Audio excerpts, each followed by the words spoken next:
California Krakens 11, the Indiana Immortals 3, the 2017 Elite Amateur Fight League National Championship. We move on to the lightweight division. Steve Mulligan, the Marine, against Bradley Showboat Glover.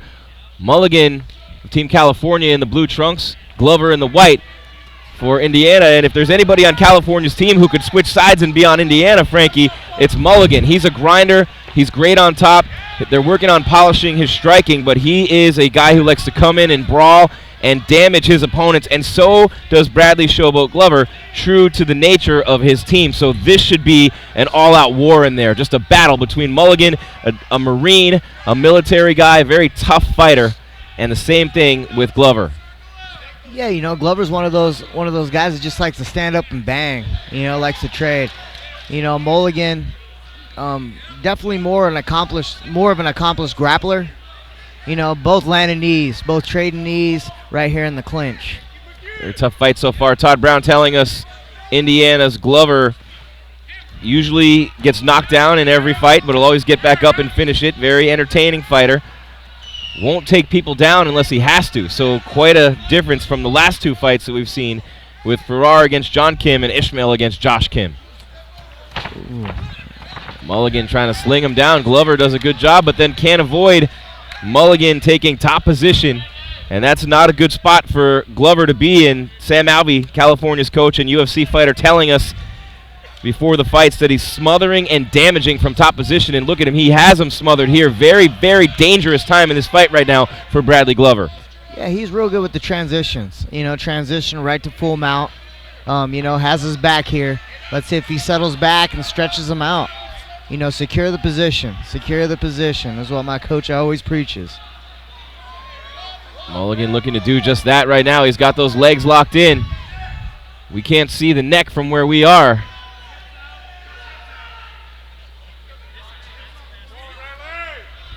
Mulligan now sliding over, working those hips.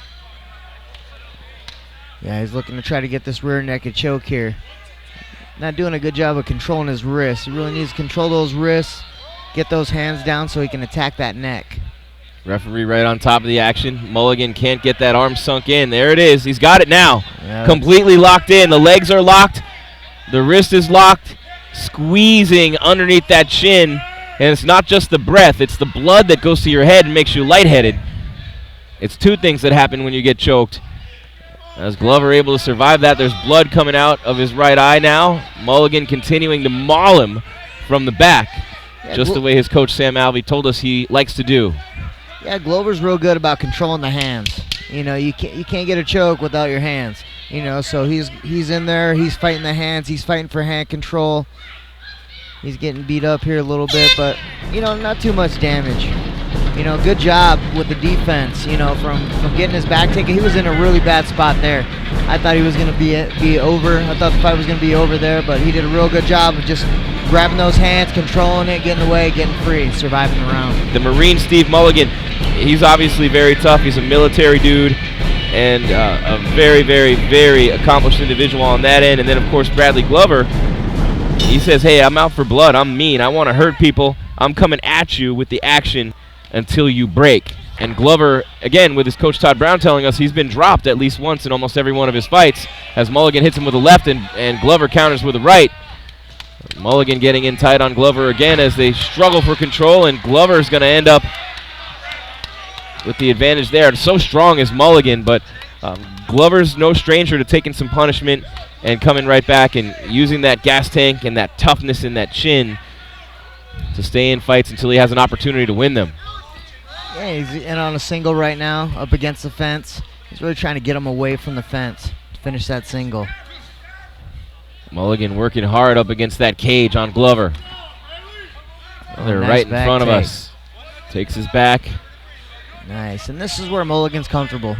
He's here, he's going to ride him out. He's going to try to keep pressure on top of him, and he's going to wear him out. He really wants to wear Glover out here. You know, up against the fence. Couple big shots from Mulligan. Glover doesn't appear to be hurt. Mulligan again shooting right in. Pins him against that cage. Very similar style for Mulligan as we saw from Indiana's Farrar and Ishmael against the Kim brothers earlier. Yeah, what Mulligan has to do is he has to get those hands locked. Well, he was trying to get that double leg right now. He was trying to lock those hands. Now he's back on a single. Good job defending. Yeah, great takedown defense by Glover. Mulligan still has that. Now he's going for a double again. You know, one of the things Alvey was telling us is Mulligan's. There it is. Nice takedown.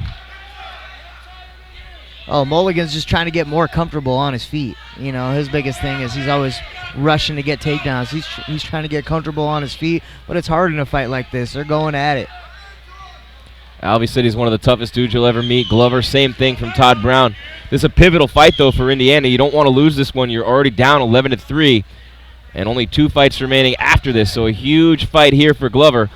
Indiana, after that great win by Ricky Farrar to pull within 1 over John Kim. Josh Kim came back, got the finish, and made it 11-3, and now this becomes a huge, huge fight for Indiana and Glover, and so far it's been all Steve the Marine Mulligan of California as we're about halfway through round number 2. Yeah, he's got a real nice single transition to that back take. You know, he's got it a couple times now where he's climbed up on Glover's back. Oh, nice job there. Mulligan hanging on, looking to sink in that choke once again. You know, and right back in that same position. You know, Glover's doing a good job of controlling his hands. Unable to sink in the rear naked this time. But another very impressive round for Steve the Marine Mulligan of California. 2 in the books here in South Bend.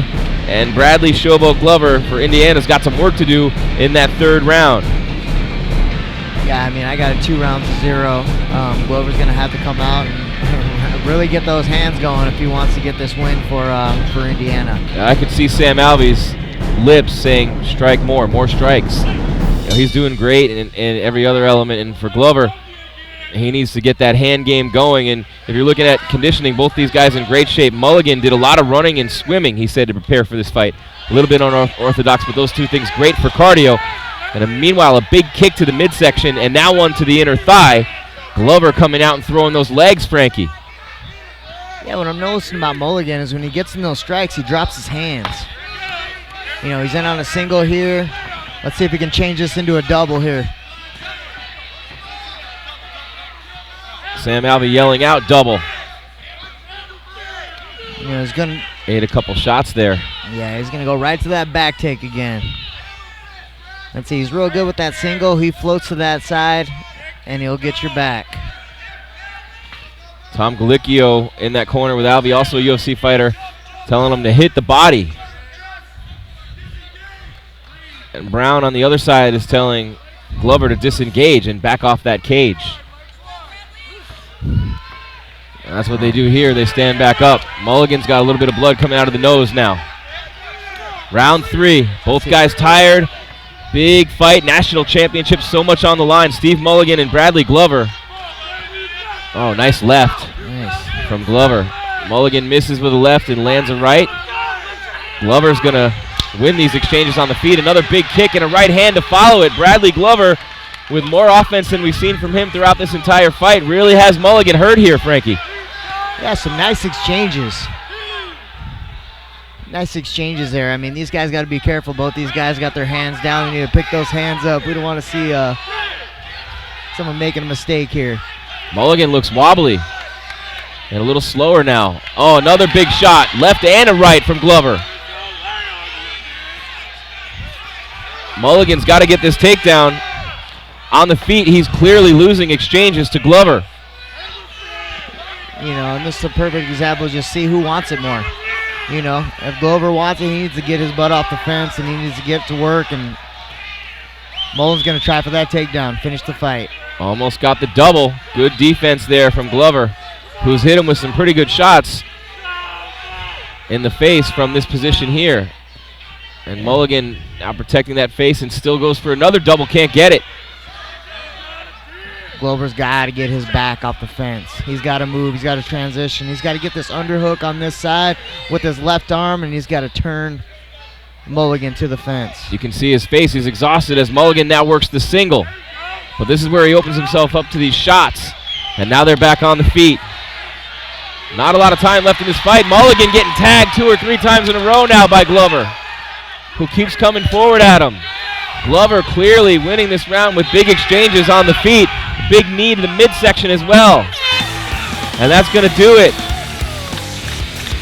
So nice exchanges in that third round. Very good job by Bradley Glover, showing that toughness, resilience, and that heart.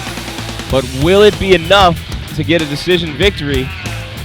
We had the first couple of rounds for Mulligan, so it doesn't look like Glover would have been able to do enough there. He would have had to get the finish in the third round. He came close a couple of times, Frankie. Rocked him with a couple of combos, knees to the midsection. Really good striking and big shots from Glover in that third round. But Mulligan's so tough with that chin and able to hang in there and still fight for those takedowns. And just a really, really great amateur fight at 155 pounds put in tonight by Steve the Marine Mulligan and Bradley Showboat Glover. And after those 3 rounds, the judges have scored this unanimous decision, 29-28, for Steve the Marine Mulligan, red corner. Frankie, just like we thought, Steve Mulligan, with the victory for Team California, becomes the 155-pound national champ.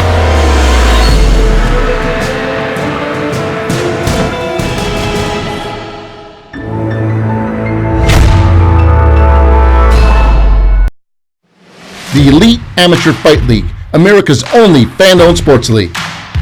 Sports fans, here's your once-in-a-lifetime chance to become owners in the sports industry. The business of sports is funded by us, the fans, but the profits are collected by a handful of owners who are rich to begin with. My name's Jesse Munaz, the founder of the Elite Amateur Fight League, and we're here to fix that. We want to open the gates of sports industry ownership to the fans. It's really simple. Instead of being owned by elite businessmen, we want the Elite Amateur Fight League to be owned by sports fans. Making the EAFL the world's first fan-owned sports league. Over the last 5 years, we've invested our own time and money to build the country's first team versus team, state versus state, amateur MMA tournament. And now that we have teams from coast to coast with the most talented fighters from the industry's biggest gyms, it's time to hit the accelerator. Our plan is to raise $500,000 to fund the growth of the league by giving our fans an opportunity to become equity owners in the next big sports league. And every dime that is raised will go directly back into the league. We think this opportunity is similar to investing in the UFC 20 plus years ago. And when we're successful, the fans will. Meaning the owners. That's right. The owners will all share in the reward. It's so obvious that this platform is long overdue. If we don't do it, someone else will. Whether you invest a big sum of money or as little as $100, you'll still be part owners of the league. Imagine the NFL or the NBA if there was no NCAA. Surprisingly, that was the state of the mixed martial arts industry. A billion-dollar business with no national amateur platform. Season 1 was televised and included fighters from 4 states, where Dan Henderson's Team Quest, coached by UFC fighter Sam Alvey, took the first national title in South Bend, Indiana. In our second season, we added Northern California with fighters from Team Alpha Male and crowned New Mexico, featuring fighters from the world-famous Jackson Link Academy as Season 2 national champs. And finally, in Season 3, we added the East Coast with Virginia and fighters from American Top Team in Florida, stretching our reach from coast to coast. My name is Doug Gelman, and I coach out of the ATT Sunrise.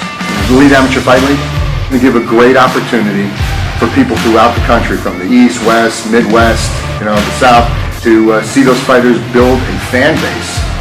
And the Elite Amateur Fight League is going to give these people the opportunity to do that. We want to find 1 million MMA fans, sports fans, to become part owners of this league.